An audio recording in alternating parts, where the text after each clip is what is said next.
이게 대사증후군의 증상들이다 보니까 결국은 이 세 가지 약을 거의 3종 세트로 거의 대부분 드시고 계시는데요. 이런 분들이 이제 약을 받으실 때 자주 하시는 질문 몇 가지를 요약해서 오늘 설명하는 시간을 갖도록 하겠습니다.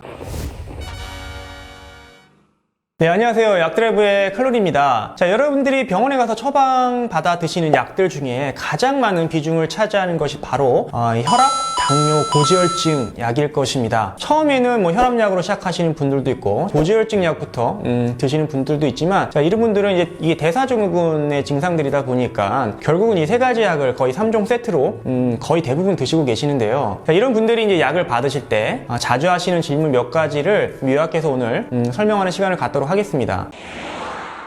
자, 먼저 많이 하시는 질문 중에 하나는 이 약이 드시기 시작하면 거의 평생 오랫동안 드셔야 되는 약이다 보니까 이거 먹기 지겹다, 이거 언제까지 먹어야 돼요? 라고 저한테 물어보시는 분들이 있는데요. 자, 그 답은 저는 모릅니다. 오히려 환자분들이 본인 스스로 더 잘 알 수가 있는데요. 자, 이 혈압약, 당뇨약, 고지혈증 약은 이 정상 범위가 있지 않습니까? 이 정상 범위로부터 벗어난 수치를 정상 범위로 내려주는 그런 역할을 합니다. 그러니까 이 약을 아무리 열심히 많이 잘 드신다고 해도 치료가 되는 건 아닙니다. 지금 현재 증상만 먹는 동안 잡아주는, 내려주는 역할만 하는 거거든요. 자, 그러니까 혈압이 생기는 이유, 당뇨가 생기는 이유, 고지혈증이 생기는 이유는 따로 있습니다. 예를 들어서 담배를 태우신다든지, 너무 단 음식, 밀가루 음식을 드신다든지, 너무 고지방 식사를 하신다든지, 이런 잘못된 식습관, 스트레스, 이런 걸로 인해서 이런 대사증후군이 생긴단 말입니다. 자, 그 중에 비만도 가장 중요한 요소죠. 살이 찌면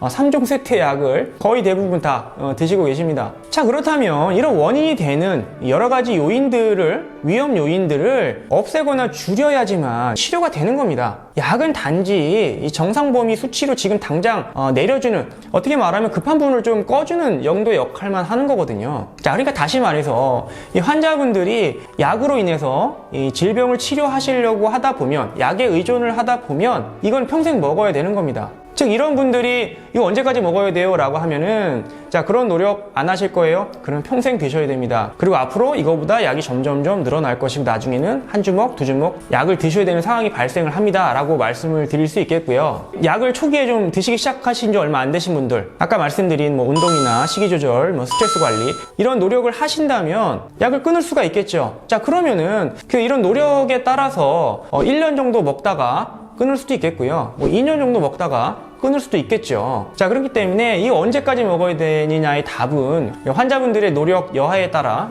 달라질 수 있겠다, 이렇게 답을 드릴 수 있을 것 같고요. 자, 마지막으로 이 약 먹다가 중간에 먹기 싫은데 끊으면 안 돼요? 또 아니면 약을 받으셨는데 다음 한 달 있다 병원에 갔을 때 약이 한 열흘치가 남은 거죠.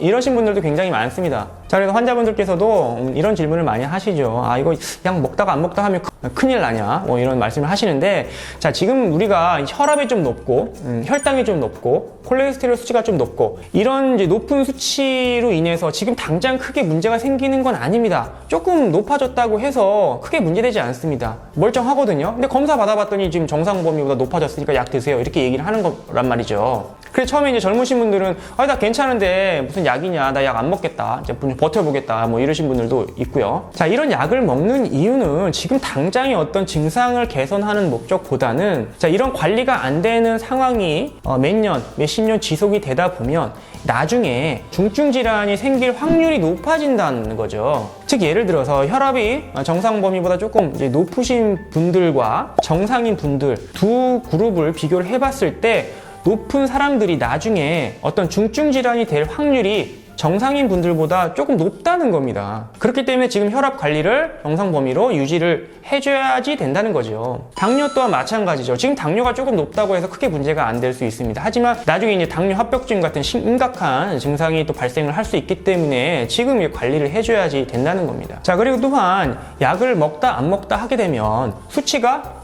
올라갔다 내려갔다 하겠죠. 크게 요동치지 않게 범위 내에 있는 게 중요한데요. 약을 먹었다 안 먹었다 하게 되면 수치가 올라갔다가 또 갑자기 떨어졌다가 자, 이런 상황이 반복이 되는 거죠. 약을 복용을 하실 때에는 자기한테 맞는 용량을 좀 꾸준히 드시는 게 좋겠고요. 약의 변화가 필요할 때는 의사 선생님과 상담을 하셔서 차츰차츰 줄여 나가시거나 늘릴 때도 차츰차츰 늘려 나가는 그런 방법을 선택하셔야지 약을 먹었다 안 먹었다 하시면 안 됩니다. 또 이런 수치가 조절이 안 되시면은 이제 검사 받을 때 또 수치가 굉장히 이상하게 나옵니다. 그러면 의사 선생님 입장에서는 이 사람이 맨날 챙겨 먹었는지 안 챙겨 먹었는지 모르죠. 근데 수치는 올라갔다는 얘기입니다. 그러면 이거 조절이 잘 안 되네요. 그러면서 약을 더 세게 쓸 수도 있고, 또 약을 좀 다른 약으로 바꿀 수도 있거든요. 자, 이럴 때에는 오히려 환자한테는 더 독이 될 수 있습니다. 지금 상태보다 더 강한 약을 쓰는 경우들이 가끔 발생을 하기 때문에 이런 분들은 또 약의 부작용으로 인해서 고생하실 수가 있죠. 환자가 이렇게 임의로 안 드시게 되면은 이제 서로 소통이 안 되는 거죠. 그럼 오히려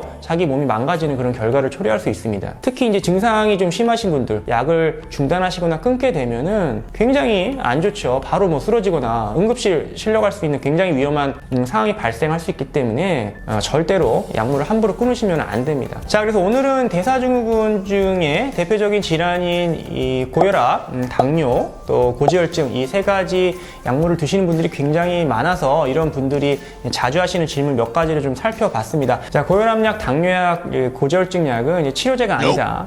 그렇기 때문에 이제 관리를 지금 조절을 해주는 약이라고 이해를 하셔야겠고, 앞서 언급한 질문들에 대한 답이 어느 정도 될 거라 생각을 합니다. 네, 감사합니다.